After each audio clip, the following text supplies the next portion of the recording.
आज हम पलट कर देखते हैं कि अगर 10 साल हमने नीतीश और जगन मोहन रेड्डी और इन लोगों को जिताने में नहीं लगाया होता तो शायद अब तक कुछ नया विकल्प खड़ा कर देते देश के स्तर पर। इसलिए वापस आए हैं। गोडसे की विचारधारा को खत्म करने का एक ही, मेरी जो समझ है, एक ही उपाय है, गांधी की जो कांग्रेस थी उसको पुनर्जीवित किया जाए। उसी से बात बनेगी।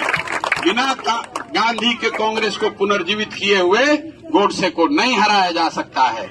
आज हम पलट कर देखते हैं कि अगर 10 साल हमने नीतीश और जगन मोहन रेड्डी और इन लोगों को जिताने में नहीं लगाया होता तो शायद अब तक कुछ नया विकल्प खड़ा कर देते देश के स्तर पर। इसलिए वापस आए हैं। गोडसे की विचारधारा को खत्म करने का एक ही, मेरी जो समझ है, एक ही उपाय है, गांधी की जो कांग्रेस थी उसको पुनर्जीवित किया जाए।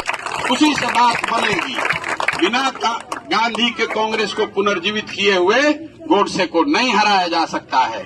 आज हम पलट कर देखते हैं कि अगर 10 साल हमने नीतीश और जगन मोहन रेड्डी और इन लोगों को जिताने में नहीं लगाया होता तो शायद अब तक कुछ नया विकल्प खड़ा कर देते देश के स्तर पर। इसलिए वापस आए हैं। गोडसे की विचारधारा को खत्म करने का एक ही, मेरी जो समझ है, एक ही उपाय है, गांधी की जो कांग्रेस थी उसको पुनर्जीवित किया जाए।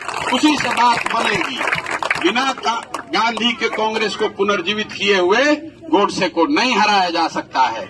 आज हम पलट कर देखते हैं कि अगर 10 साल हमने नीतीश और जगन मोहन रेड्डी और इन लोगों को जिताने में नहीं लगाया होता तो शायद अब तक कुछ नया विकल्प खड़ा कर देते देश के स्तर पर। इसलिए वापस आए हैं।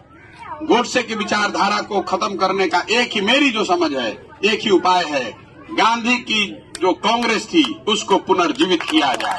उसी से बात बनेगी। बिना गांधी के कांग्रेस को पुनर्जीवित किए हुए गोडसे को नहीं हराया जा सकता है।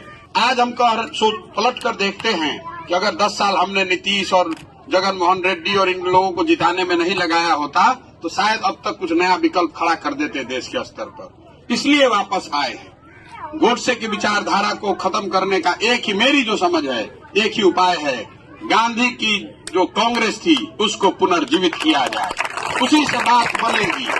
बिना गांधी के कांग्रेस को पुनर्जीवित किए हुए गोडसे को नहीं हराया जा सकता है।